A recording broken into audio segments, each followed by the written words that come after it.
So the arrows are very important to show that these are loads, and then you can see the arrows and the other parts without the arrows are just dimensions. And then what is the question saying? 2.2.2, calculate the magnitude of the unknown force F.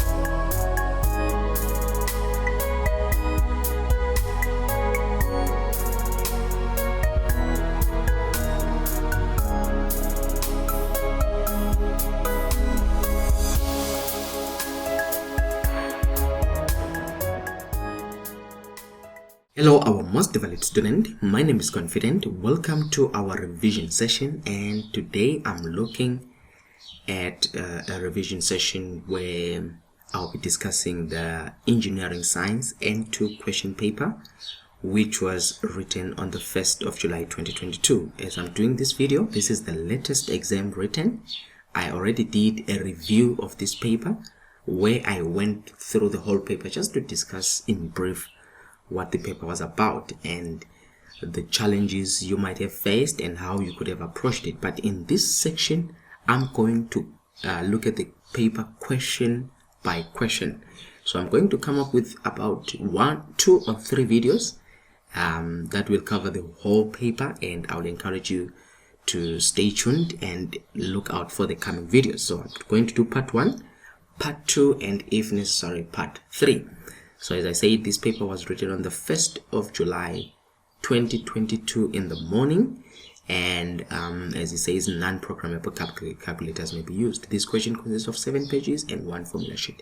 Now, before I begin on this paper, I will encourage you guys, if this is your first time to come in contact with this channel, the 24-minute lesson, I will encourage you to subscribe to this channel and ensure that the notification bell is turned on so that you can be notified every time I post a new video. This will help you a lot as you prepare for your final exams. Guys, this channel is made with you in mind. So some of you are struggling with your science and they want to ensure that they pass, not only with just a pass but with also some good marks. So I made this channel so that you guys can benefit from this channel. And also there is an extra benefit you can also get if you become a Prime member.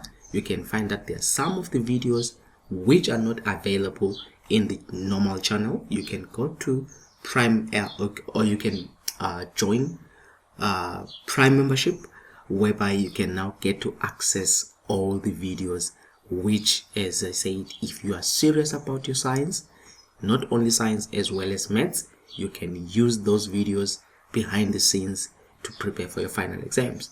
This is just to acknowledge the Prime members as they support this channel and ensure that the videos that we are bringing, as I said, there are hidden costs behind. So those Prime members help in supporting this channel financially. So I'll encourage you, if you want to benefit more, join Prime membership. But in general, all the videos that are there, they are for everybody, and I will encourage you also to subscribe, and then so that you can get more of this. Now, without wasting time, as I said, this was the paper, guys, that was written, and just going through a few things. As I said, I'm not going to go through the instructions because I did a review of this. I'm just going straight to the answer, to the questions. But I need a few things here so that we can remind each other. This is the part that I want you to always notice. Whenever I'm going to be answering, I'm going to follow these 3 steps which they emphasize. I will also emphasize it to you because it helps you in ensuring that you get your answers, all your marks. It says all calculations should consist of at least the following 3 steps. What are the steps?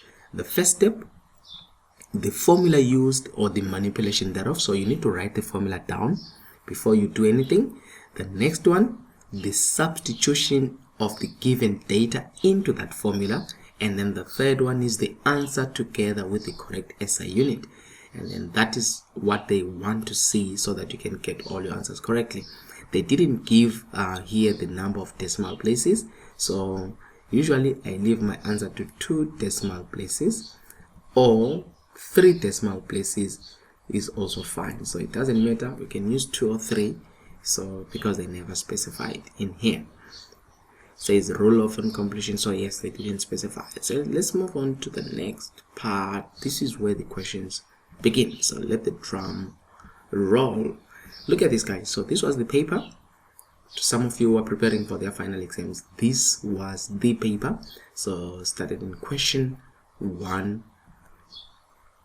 on dynamics. So this is question 1.1. It says answer the following questions, and in 1.1.1 and 1.1.5 write only the word or words next to the question number in the answer book.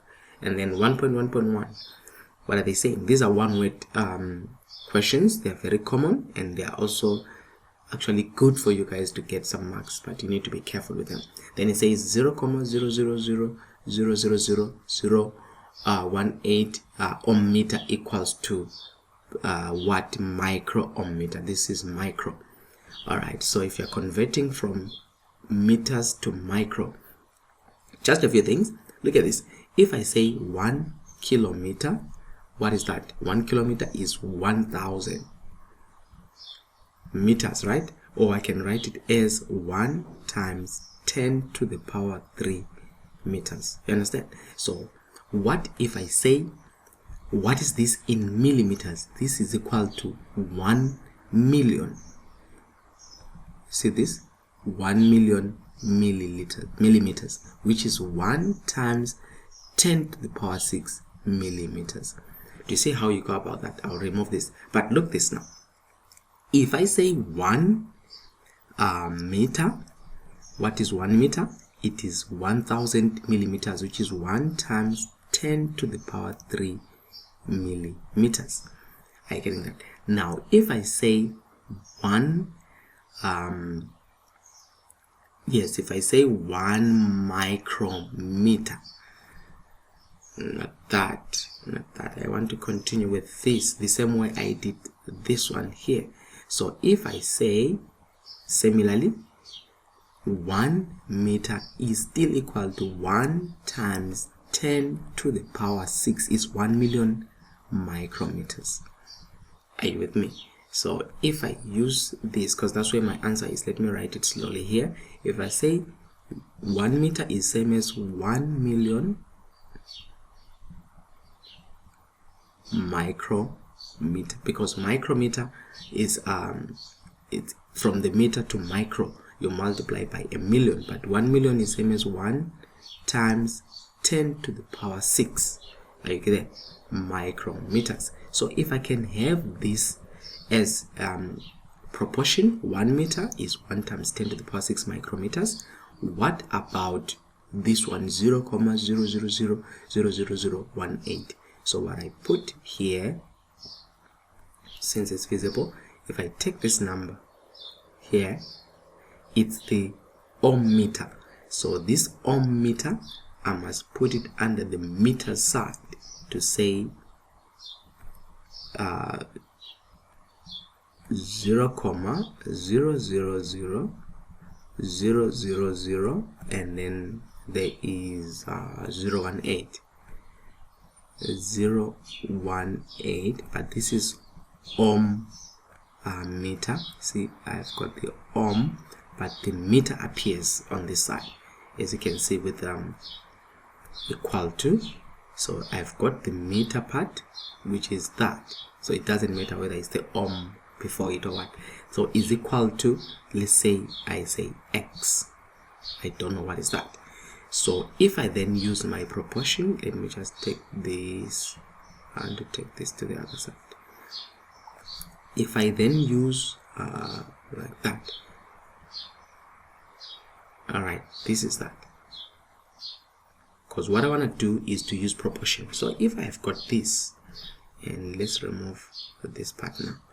If I've got this, and as I say, I want to use proportion, to say how to use proportion. When you're using proportion, you cross multiply.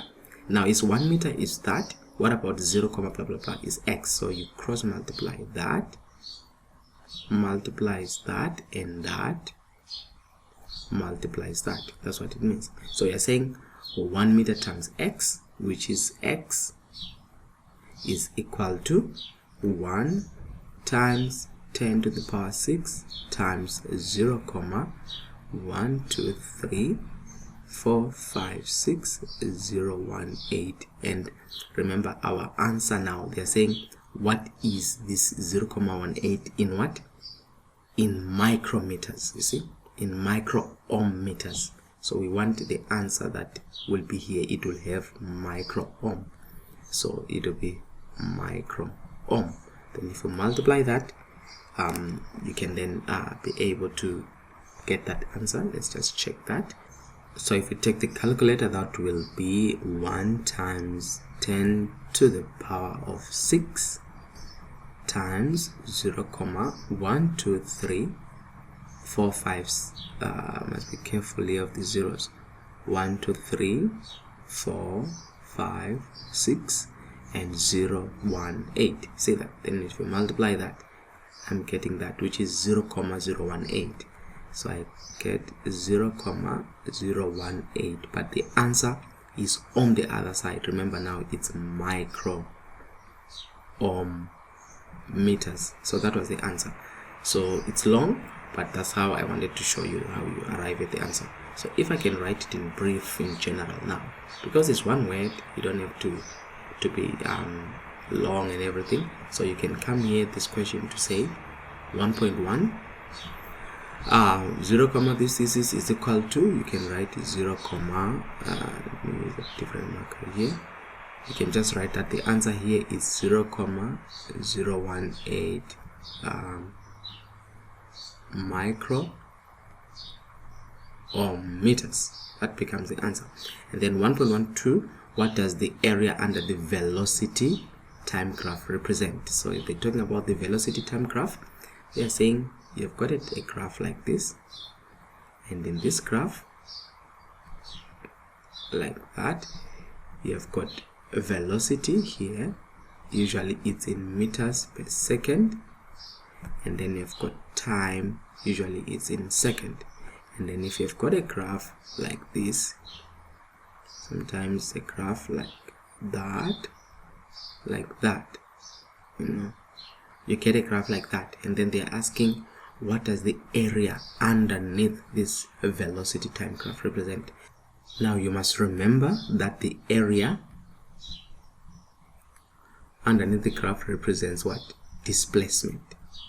So that is the answer there, is displacement. But now instead of velocity, if you had speed in meters per second, and then you had still time, the area under the graph was going to represent what? Distance.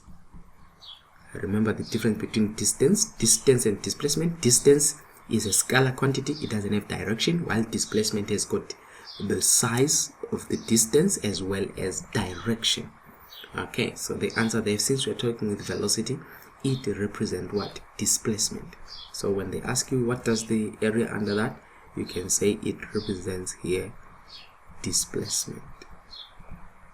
Just moving slowly, but I know we could have done. Define the weight of an object. Weight. Now how do we define weight? Weight is the force acting on an object due to gravity. Weight is always the force the force that is acting on an object due to gravity. Alright, if you're desperate, you're going to say weight is the product of the mass of a body and the acceleration due to gravity. And the acceleration due to gravity is the product. Remember, where am I getting this acceleration due to gravity? To say, when you're looking at that, you're going to say weight is equal to mass times gravity is equal to m times g. You understand? So that is the reason why I'm doing that. But it is the force acting on an object due to gravity in general terms, or the product of the mass of an object and its gravity, and the acceleration due to gravity. Number 1.4 define speed of an object. What is speed? Speed is what will you say? Speed is the distance. Now we're talking of a scalar. Is the distance covered per unit time. So speed is distance covered per unit time, irregardless of direction, irregardless or irrespective of direction. Maybe use the word irrespective. Is the distance covered per unit time irrespective of direction. Just to trying to ensure that you are telling us that speed is a scalar quantity. If they say velocity, you're going to say it is the distance covered per unit direction in a specific direction. Velocity is the distance covered per unit time in a specific direction. You understand? So speed is the distance covered per unit time irrespective of the direction. And then lastly, 3,426 square meters equals what in meters squared? So here they want to convert this to that. Look at this. So we are saying what? Let me take this off. They are saying you need to convert 3, write it down, is 3,426 millimeters squared. Then you have to convert it to meters squared. I see that. So that's what they want to convert. But now what you need to find out is to ask yourself, what is millimeter squared? Now remember, 1 meter is equal to 1,000 millimeters. You're getting that? Now 1 meter squared is equal to what? 1,000 what? So if 1 meter squared is same as saying here is same as saying 1 meter times 1 meter. I think that there are two of them. So it's 1,000 millimeters times 1,000 millimeters. So you see there are two of them now. Millimeters times millimeters is millimeter squared. So which means this is same as 1,000 square millimeters, since it's 1 square meter. Are you getting that? So now if what is 1,000 square millimeters? I think it's 1 times, can use a calculator, 10 to the power 6 square millimeters. So now you can use proportion now to say 3,426 millimeters squared is equal to x, but you've got something, you've got 1 here. 1 meter squared is equal to 1 times 10 to the power 6 millimeter squared. This is proportion. So you cross multiply again to say this times that and this times that. So what I'm gonna have, you're gonna say 1 times 10 to the power 6 millimeter squared times x is equal to 1 meter squared times 3,426 millimeter squared. I think that I just want to show you, I'm writing it as e so that you can see. We're looking for x, so we divide by 1 times 10 to the power 6 millimeter squared. You divide by 1 times 10 to the power 6 millimeter squared, so that this cancels, we are left with x. So we're going to say that x is equal to, remember x must be in meter squared because it's on the same side here. So x is equal to, so you cancel the millimeter squared, and then what you'll be having, you see the unit remaining there is meter squared, so it's 1 times this over divided by that. So if you then apply the calculator here, it will be 1 times 3426 over 1 times 10 to the power 6, which is 3,426 times 10 to the power negative 3. So 3,426 times 10 to the power negative 3. But remember, the units are what? Meters squared, which is what the question actually was asking, to say what is this value in square meters. So that is 3,426 times 10 to the square meters, or meters squared. That's what they wanted there. It's proportion that they wanted, and you needed to work on that. So let me erase these, because we're now moving to the next question. This was how many marks? This is 1, 2, 3, 4, 5, one word. Now let's move on to 1.2. Says a motorbike starts from rest and accelerates for 20 seconds until it reaches a velocity of 144 kilometers per hour. It travels at this velocity for 2 minutes and then decelerates until it comes to rest after 1 minute. All the motion takes place along one straight line. 1.2. Draw the velocity time graph for this motion. They just gave 3 marks. This was good marks. Draw the velocity time graph. So you have to understand this. First thing first, a motorbike starts from rest. Rest here says draw a velocity, means the velocity started from 0, the initial velocity, VI or U, initial velocity. Or let me write it here to say, if they say starts, which means initial V equals 0, and then says and accelerates for 20 seconds. See, they've given you time there at the beginning until it reaches a velocity of 144 kilometers an hour. Now they are mixing 2 units, seconds and kilometers per hour. They've got hour and seconds, so you need to convert one to the other. It travels at this velocity for 2 minutes. There's another units again. So they gave you seconds, they gave you hour, they are giving you minutes. You cannot mix these. It then decelerates, meaning slowing down, until it comes to rest. Rest again, it comes to final velocity. Final V is equal to 0 after 1 minute. They are giving you another time again in minutes. All the motion takes place along a straight line. Now you need to first deal with what? Some different units. First of all is this one, 144 kilometers an hour. How do you convert that to meters per second? Now proportion again.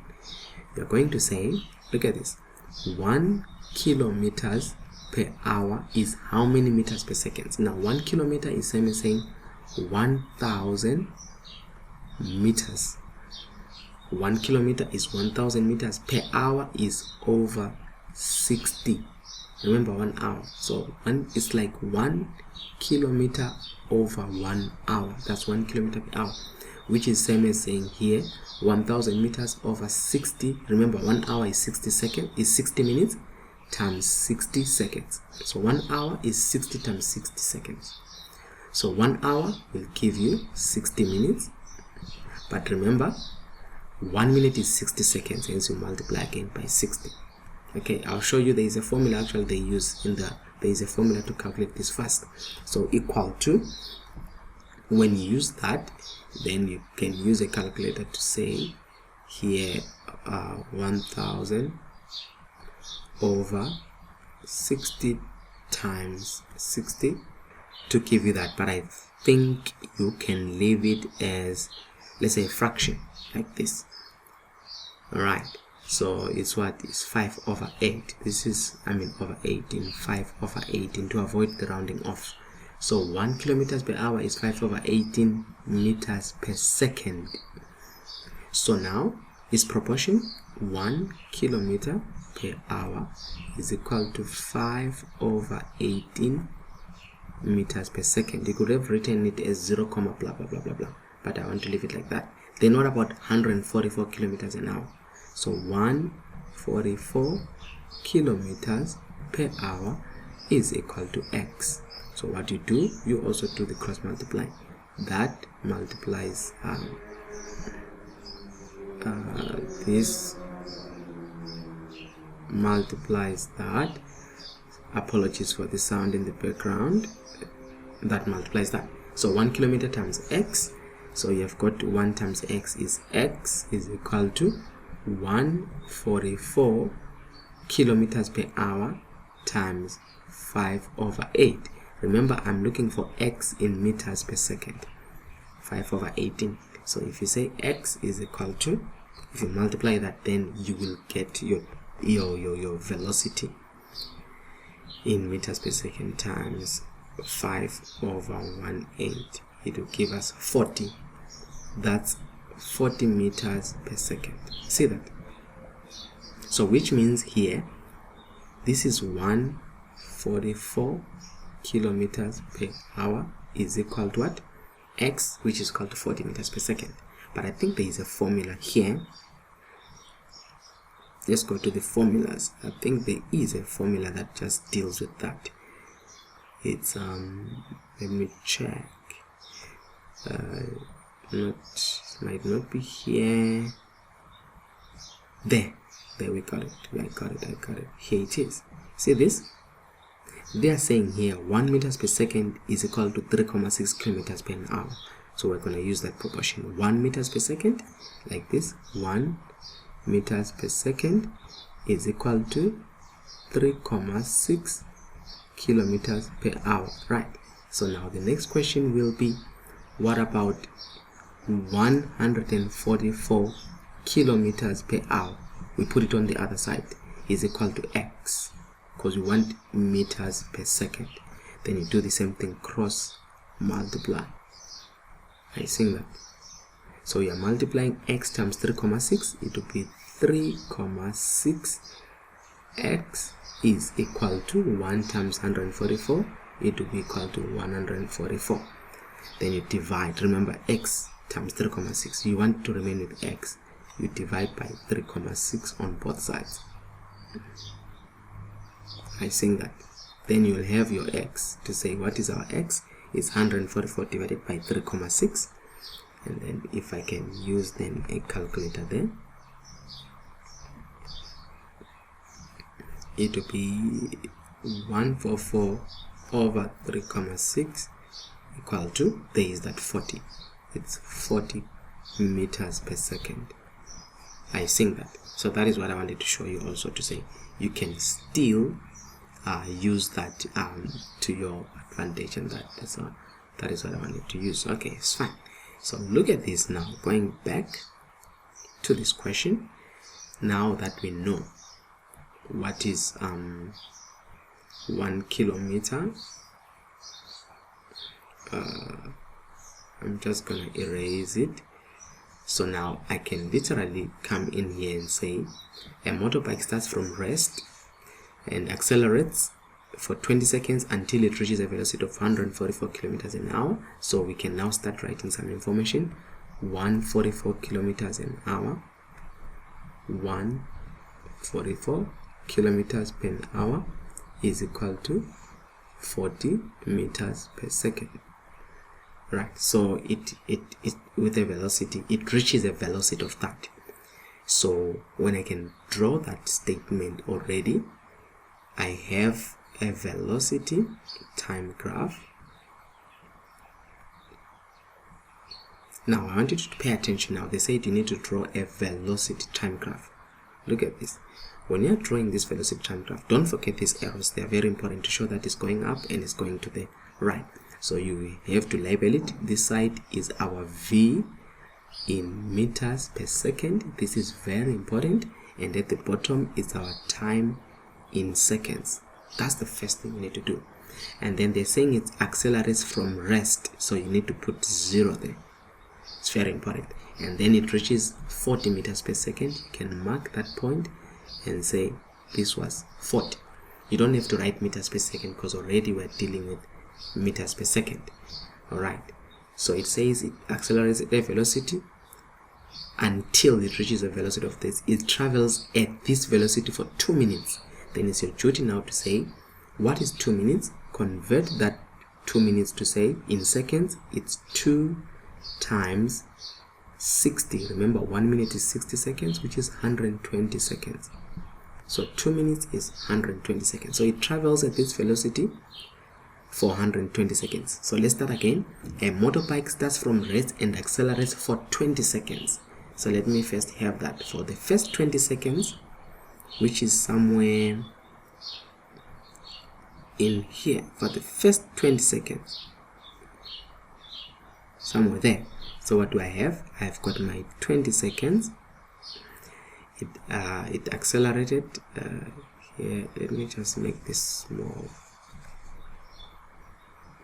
So this, as I said, becomes my 0, and then for the first 20 seconds here, it accelerates from rest, guys. So you come here to say this is how it started, like that.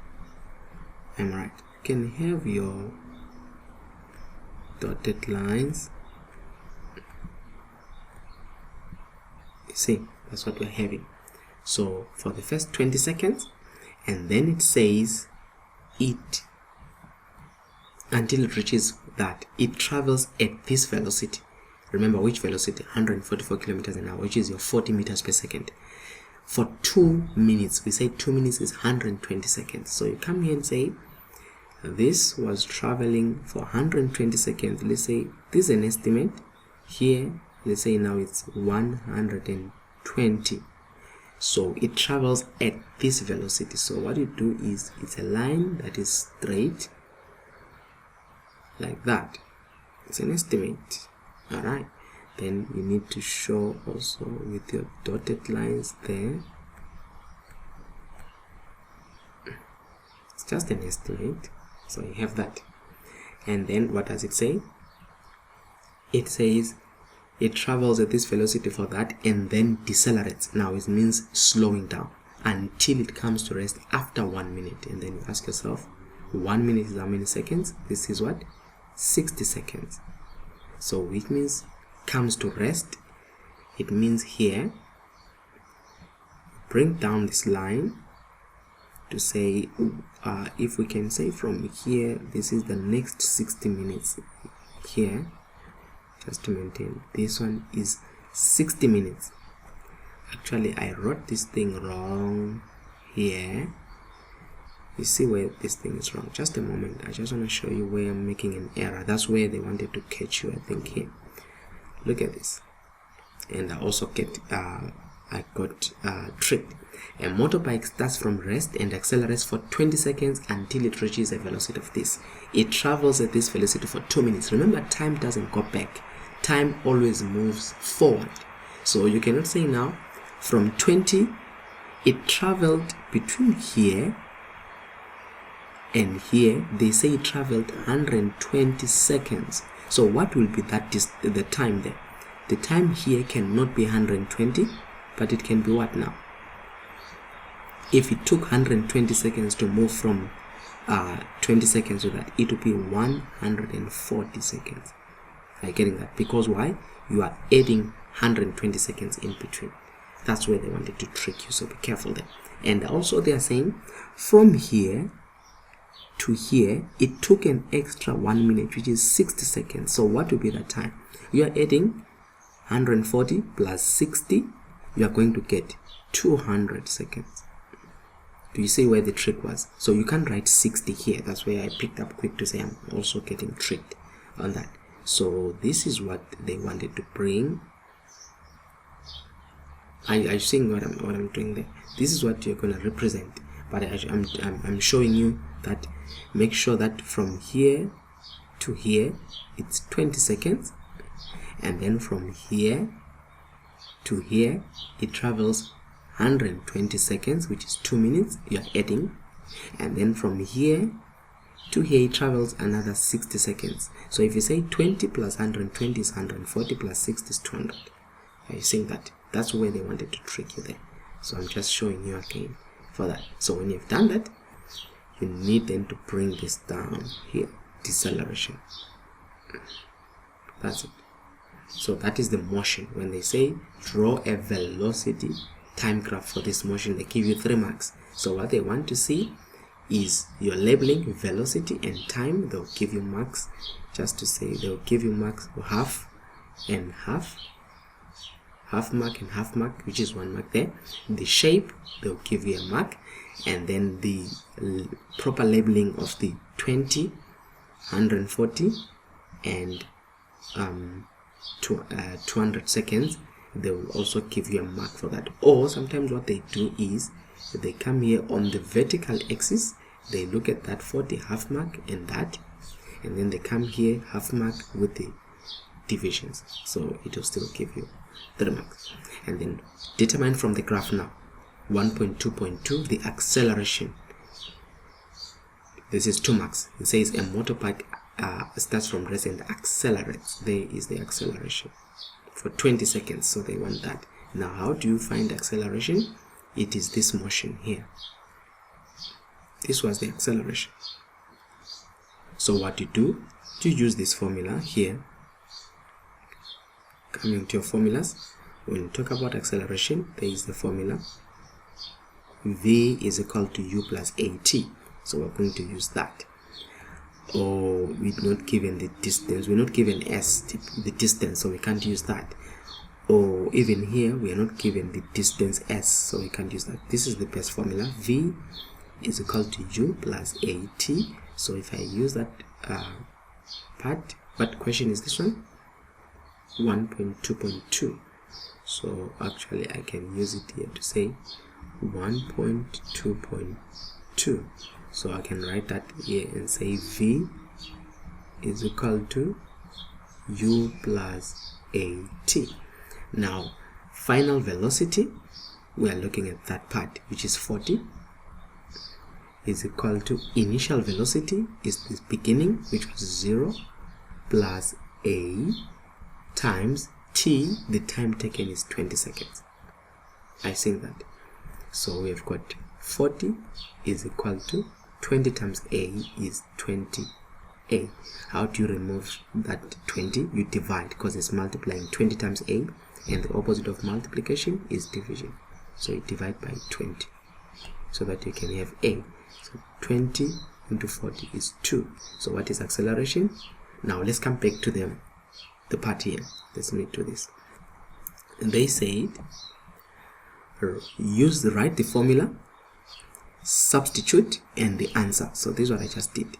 I got the formula here, and then I substituted, put values in, and then now the answer with the right units. So acceleration is 2 meters per second squared, or some write like this, which is equal to 2 meters per second squared. With a negative there, it will give you the answer. So that's the acceleration of that.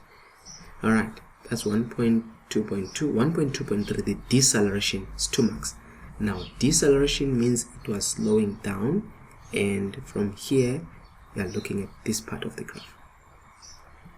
So now be careful again, look at how you're using this part to say same formula, v is u plus at, but now what is your final velocity? You are here now, final velocity is back to 0, it went to rest.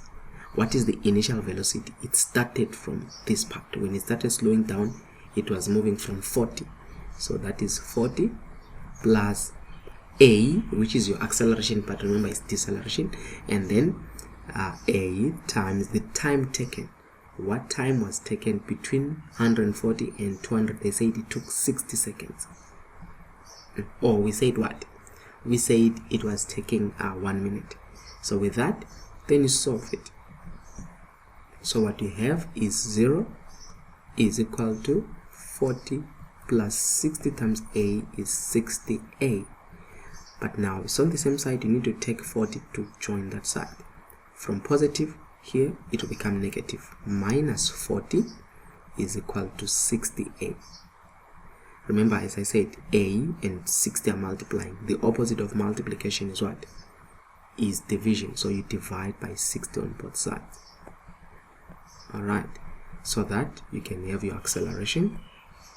Now you look at already the negative there is negative what? That negative sign is trying to show you that it's deceleration. So it's negative 40 over 60, equal to, press that 0.66 to 3 decimal place. That's why I said you choose 2 or 3.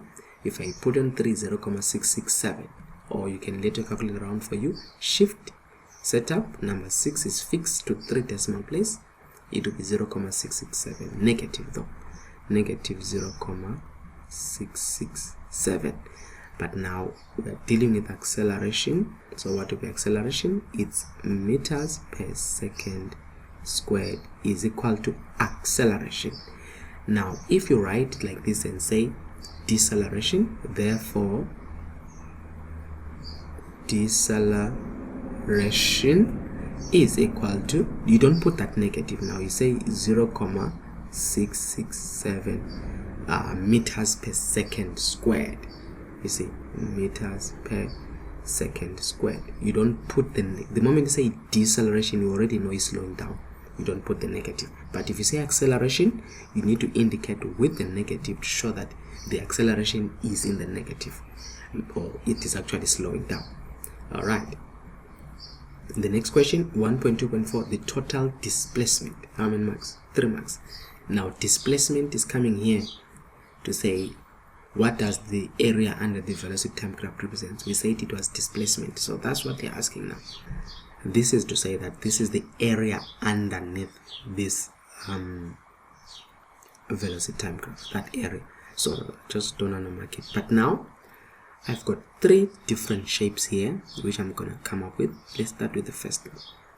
I've got this, you can see this is what I'm having here. Don't worry, it's supposed to be a rectangle. And then I've got this one here. These are 3 different shapes. Remember the area under the graph. So we are back to finding the area of this shape. It's a trapezium. You can find it quicker if you knew the formulas of trapezium, but if you don't know, don't worry, you don't have to stress. And then there is this area. So what do I have? I've got 2 triangles. See that I've got 2 triangles, 1, 2, and here I've got a rectangle, number 3. I've got 3 shapes. So the first one, if I want to find the area of 1, let's start from 1 here. Say area is equal to half base, or half times base times height. Remember the area of a triangle, which is half, times the base from 0 to 20 is at 20, times height, this is the height, which is 40. I think that's the first one. The second one, you've got number 2, again area is equal to half times base times height, which is equal to half times the base from 140 here. See, 140 to 200, the distance there was 60, so it's 60 times the height is still the same thing as 40 there, because that's the distance here that we are having, still the height. And then leave it like that. Number 3, the center one, we are saying it's like a rectangle, which is length times this, between 20 and 140. Here it's 120, the height is 40. So we are saying area is equal to 120, length times breadth. Actually, I will say length times breadth, which is equal to 120 times 40. Why am I not writing the answers? Then I can just use this to add all of it, and then I'll say total area is equal to, I can just use a calculator straight away and add that to say the first one is 1 over 2, sorry about that, 1 over 2 times 20 times 40, am I right, plus, you can put it in brackets if you are afraid of making errors, just to avoid mixing signs and everything. So that's the first one. All right, the second one, plus, again put it in brackets, you've got 1 over 2 plus, I mean not plus, times 60 times 40, and then plus 120 times 40. Seeing that? Then you add that, it gives you 6,400. So the total area is 6,400 meters squared, square meters. That's the area. And then the question is that, actually let's leave that meter squared for now. That's the total area. And then the question was what? The question was what? The total displacement. And then you say, therefore total displacement is equal to 6,400 actually meters, because this we're dealing with distance. It's not that part I was looking at area, so it's 6,400 meters. But now some will say, I know the area of a trapezium. So when you look at the area of a trapezium, you need this 120. Remember, these are parallel sides. And then you need that height, which is 40. I think the area of a trapezium is equal to half A plus B times height, where this can be your A. That distance from this is your A, from here to here, it's your A, and then B is from there to that, which is your B, which is 200. So B here is 200, A here is 120, and then the height is 40. So it is 1 over 2. A is what? 120 plus B is 200 times height is 40. Then if you find that and then you use a calculator there, it must give us that 6,400.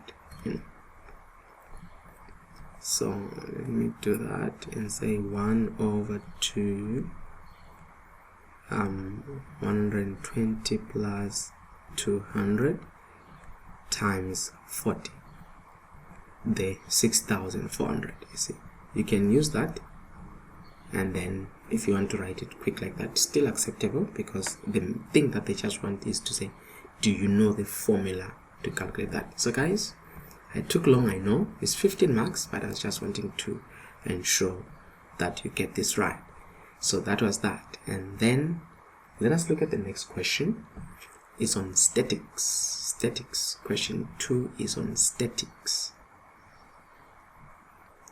So now it says 2.1 here. Define the equilibrium of the system of unbalanced forces. So now when it comes to you defining what the equilibrium is, one thing that I want to bring to your mind is you need to first understand what is the equilibrium. So the equilibrium is just a moment here. When you're talking about the equilibrium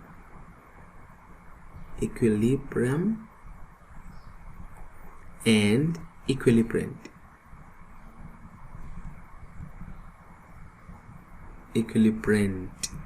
these are equal and opposite. So the equilibrium, if the equilibrium is acting, for example, in this direction, that's your equilibrium.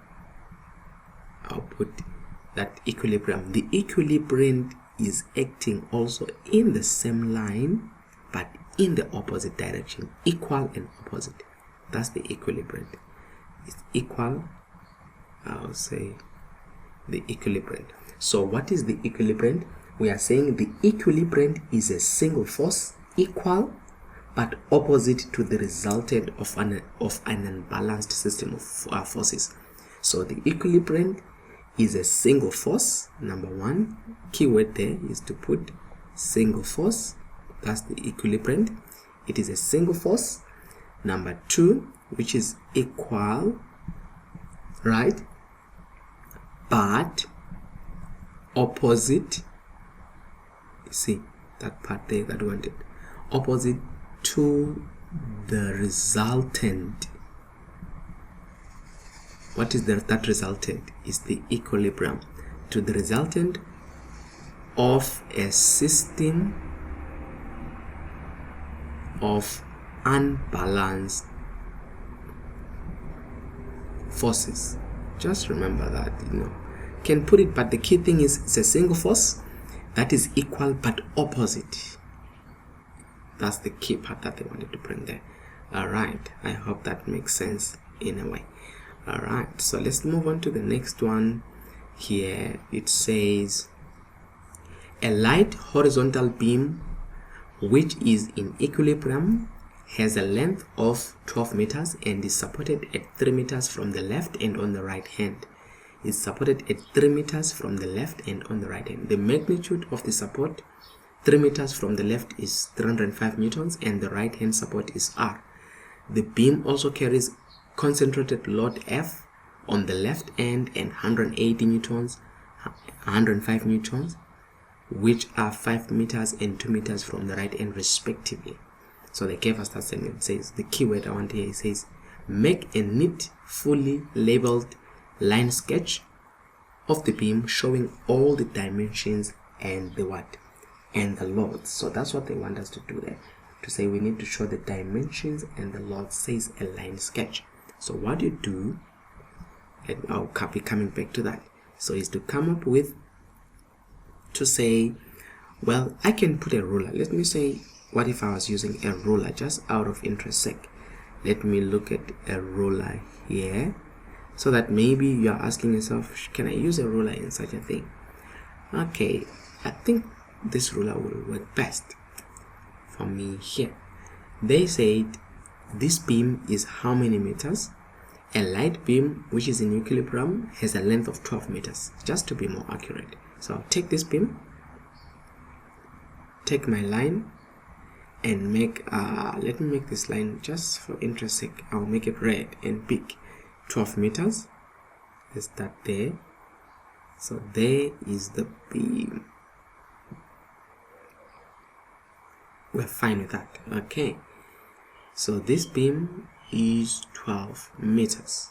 All right, so in here, I think if I can still bring it down so that we can have enough space. It's a bit out, but let me just do this. I still want it to be 12 meters. Yes, like that. Alright, so we got it. So now they are saying, let's look at the question there. It says a light beam which is in equilibrium has a length of 12 meters and is supported at 3 meters from the left end. So let's come here to the what? To the left end, and we're looking at 3 meters from the left end. So which one is my left? This side. This is my left side, left, and this is my right side. You agree with me? So 3 meters from the left, meaning I must go and look at we say this is 3 meters. I'm going to mark here to say here it is 3 meters from the left. Are you with me? So at that moment I'll also mark here and say that distance here. Just going to be using different markers so that you can understand. So that distance is what? It's 3 meters. So it's supported at 3 meters. I will put the arrows later. From the left end, so it's 3 meters from the left end and on the right end. So there is a support again on the right end. So I come here to the right end and I'm gonna put a support also here. There is a support here on the right end. I want to put a support here on the right end. But now, just like every support, I can now put these arrows that I was trying to avoid, because every support must have a what? Every support must have an arrow. Okay, it's refusing me. That's why I didn't want to mark it, but it's fine. When there is a ruler, it makes straight lines. So there is that statement down. Then the magnitude of the support, 3 meters from the left end. This statement is continuing here, that 3 meters. The magnitude of the support is what? Is 305 newtons. So we come here to say in this support there is that 305 newtons. Are you with me? And the right hand support is R. So I come here, that right hand, this is R. Alright. And then the beam also carries concentrated load F on the left end. There is a concentrated load F on the left end. See, the beam also what carries a concentrated load F on the left end. So this is say my left end. So I come here and I'm like, okay, seems I've got a concentrated load on the left end. So if I can come and just undo here and say this like this. This is my F, concentrated load F on the left end. Okay, so the beam also carries on the left end, and 180 newtons and 105 newtons, which are 5 meters, so and 2 meters respectively. So you need to correlate here. 180 is 5 meters and 2 meters is what is 105. So 180 newtons is 5 meters from the right end. So you look at 5 and 2 meters from the right end. Let's first mark that.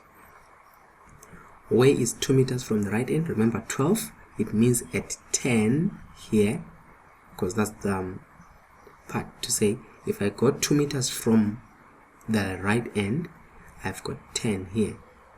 But I want to mark, all my markings are gonna go down. So if I can say, yeah, it wouldn't allow me, but if I start a bit up, there it is. This is what? This distance here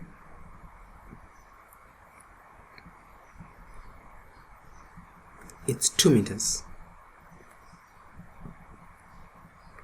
Remember, it's 2 meters from the right end, and there is 5 meters from the right end. So if I want to do a 5 meter from the right end, so from 12 is 11, 10, 9, 8, 7. I think it's 7 here. 7, 8, 9, 10, 11, 12. So here I can also mark at 7 here, and to maintain my markings I can mark here also. And remember, from the right end, if I wanted to mark it like this, I was gonna say 5 meters, but that's not what I want to do. I'm just going to continue from this line here to say what will be that distance here. If I'm to continue using this line, what do you think will be the distance? Is what? Is 3 meters, so that when I say 3 plus 2, it will give me this distance, which is 5 meters. You see that? From that end. I see that. So I'm not going to do that, but that is how I want to divide the board. Then, obviously, I need now to find what is this distance that is outstanding. This distance here. Okay. What will be that distance? Remember, it's 12 meters. You can even use a ruler to calculate. This is 1, 2, 3, 4. It's 4 meters here. But you can even calculate to say 3 plus 3, which is 6, 6 plus 2, which is 8. From 12 meters, it's 4 meters. That's how this question comes into say. Oh, then they mentioned, sorry about that, 5 meters is 180 newtons. So in this 5 meters here, we come to the top here. We cannot forget that here you have got the 180 newtons, very important. And at the 2 meters here, you had what? You had 105 newtons. 105 newtons. Alright, so this is what we have, if I'm not mistaken. So make a neat, fully labeled line sketch of the beam showing all the dimensions and loads. 3 marks. So even if I take off this now, let me remove this. This is how you come up with. Look at it. Alright, but I must take this off also. I don't want this now. I was just trying to show you, but this is the light beam. I just used a ruler, and when I was using a ruler, I was just trying to, that's it. So the arrows are very important to show that these are loads, and then you can see the arrows and the other parts without the arrows are just dimensions. And then what is the question saying? 2.2.2, calculate the magnitude of the unknown force F. So how do you do this? When you're calculating the magnitude of the unknown force F, so they want that part. This is where it comes to taking moments. So you can use a formula here whenever you're dealing with this beam. There are moments. This is where you look at these two formulas are very important. The first one says sum of upward forces is equal to sum of downward forces. We'll look at it also, but this is the one that I'm looking. Sum of clockwise moments is equal to sum of anti-clockwise. So if I take this formula here, I'll show you later. I'm gonna use this formula. Let's use that. This is how they wrote it, and then I'll explain it. This formula, they wrote it like this to say here sum of, they used this arrow, and then they say is equal to sum of, they used this arrow. Now what they are trying to say is, look at this. This is if you look at the direction, it goes like this, and then this one goes like this, and we call this clockwise. No, it moves like the clock, and this is anti-clockwise, meaning it is opposing the movement of the clock. So sum of clockwise, M stands for moments. So sum of clockwise moments is equal to sum of anti-clockwise moments. That's what they were trying to say. But you need just to quote this formula from the book or from the formula sheet, and then after that you ask yourself which ones are clockwise and which ones are anti-clockwise.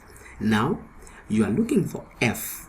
If you are looking for F, you are going to take moments about R. So you are going to cancel R, meaning R does not exist. So pretend R does not exist. So this R becomes the pivot. It becomes like a support like this. That's what it means. So if it becomes like a support like this, you ask yourself which forces are causing this beam to move this direction, which is clockwise, and which forces are causing this beam to move this direction. So this is clockwise, and this is anti-clockwise. So which ones? You will see there is one that will cause, there is this one, it will cause this beam to move this direction. So there is the first one, is 305. Is there any other one? Nothing. And then these other two, they will cause it to move like this, and they will cause it to move like this. Remember, this is your support. This is your support. So it will cause it to rotate like that. It will cause it to rotate like that. But this one will cause it to move upwards like that. Right? And then what about F? F also will cause it to move it like this. So you have got F, we have got the 180 and the 105. It will be what? It will be anti-clockwise, while the clockwise one is going to be 305. So if I'm using that, I have to remove this. Then I can come up now with a formula. I can leave it like that to say F, 305, you need the distance now. Remember, moment is force times distance.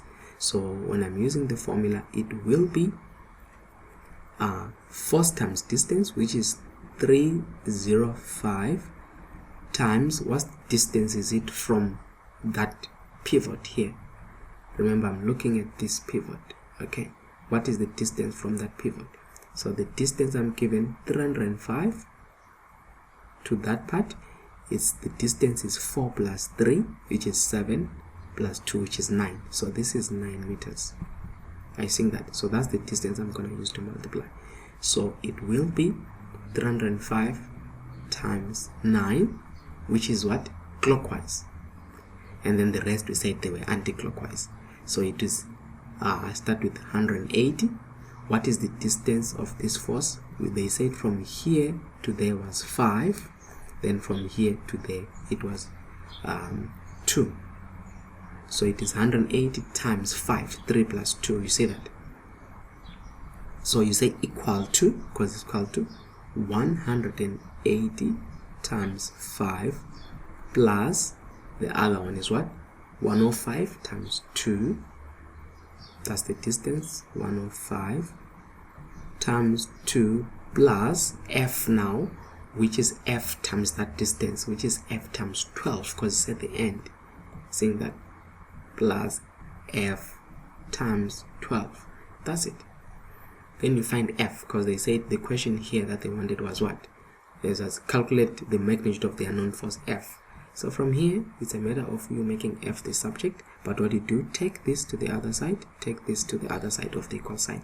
Then we have 305 times 9 minus 180 times 5 minus 105 times 2 is equal to F times 12.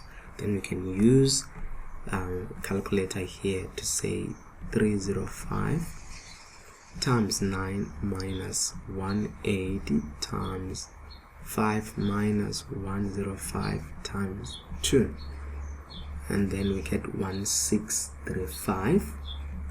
So you've got 1635 is equal to F times 12. Then remember, you need F, so you divide here by what you don't want. Opposite of multiplication is division. Divide by 12. Then it will give us what? It will give us F. Now that F now will be 1635 all over 12, and then that will be 136.25, which is 136.25 newtons. So this is our F here, 136.25.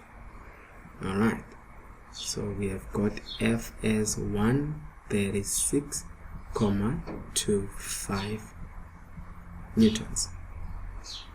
Are you with me? So now that was the first part, and then the second part says calculate the magnitude of the support R by taking moments about L. So now when they're talking to say moments about L, they didn't tell us, but the left hand side part is assumed the 305 was our L. See, it was moments about the left hand support, which is L. So now again, if you come here and say, if I put my support or my pivot here, see, if I put a pivot here, you ask yourself, how are these forces affecting this? You will now say to yourself, okay, let's remove this one. Then it's not there anymore.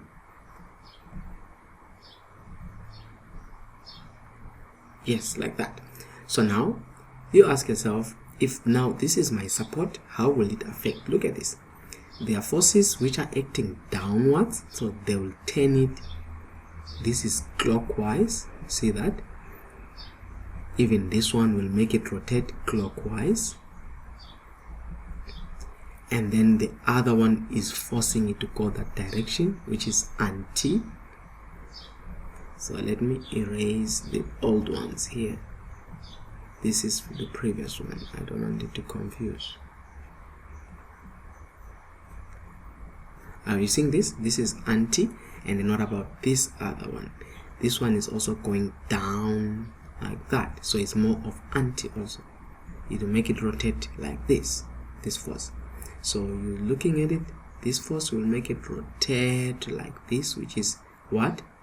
I don't want to touch it. It will rotate anti-clockwise, but this one will rotate it clockwise. Even this one will rotate it clockwise, but the other one will rotate anti-clockwise. Also, you need to come up, I'm just going to do it up here, the same thing with the formula to say, we are saying here sum of what? Sum of clockwise moments is equal to sum of anti-clockwise moments. We need to be able to do that. So now we look at the clockwise moments. Now the clockwise moments is, remember, our focus now is at 305. All right, so the first one, the clockwise, is that 180. You see the distance is 4. That's why it was good for you to label it like that. So we are going to say 180 times 4 plus, there is another one which is 105. Now the distance from here to there is 4 plus 3, which is 7. I think that. So which is plus 105 times 7.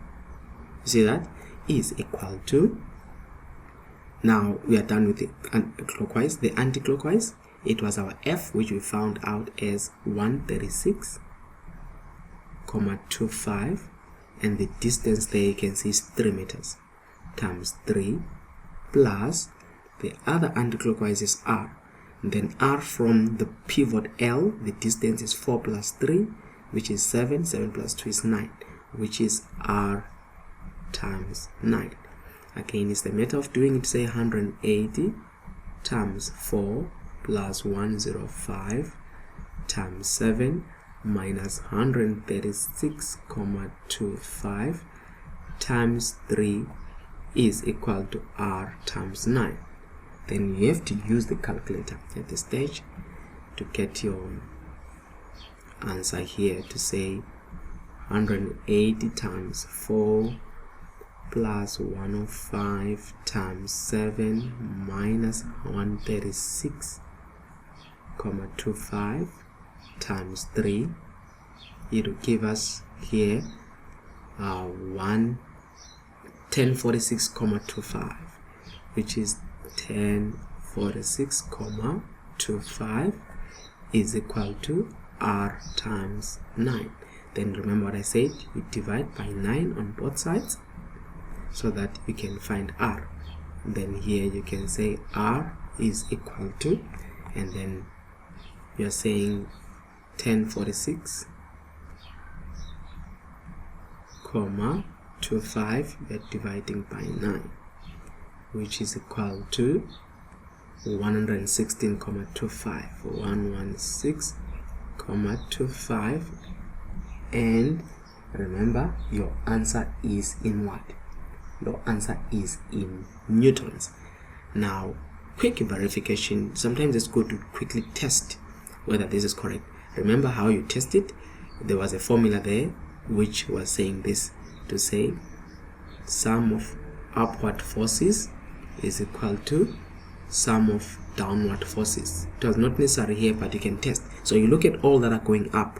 It was that one and that one, they're just going up. Is L plus R. So L plus R is equal to the downward one, which is that F, which is 136,25 plus 180 is going down, plus 105 is going down. But what is L?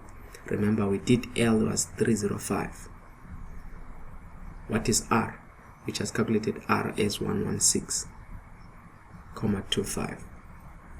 So if you add that the other side, it must balance the other side. So if I say 305 plus 116,25, what answer am I getting? I'm getting 421,25 here. 421,25. This is just to test if your answer is correct. Then you do the other side of the also just to check what you'll be getting, which is 136,25 plus 180 plus 105, and then ST 421,25. You see that 421,25. What do you have? Sum of clockwise moments, sum of anti-clockwise moments. If it balances like this, it means you did well, you did correctly your calculations. Okay, so that was just a way of testing if your answers were correct. So this is 10 marks. I know it's taking a bit long. Remember, my focus is the underdog. If you are feeling this is too long, please just bear with me, or choose another channel where you can find them doing it at a much quicker pace. But I'm looking at someone who's struggling, hence I take my time to go through this. So this is this, guys. I'm going then to do I know it took a bit long. I hope the other ones also will be a bit shorter.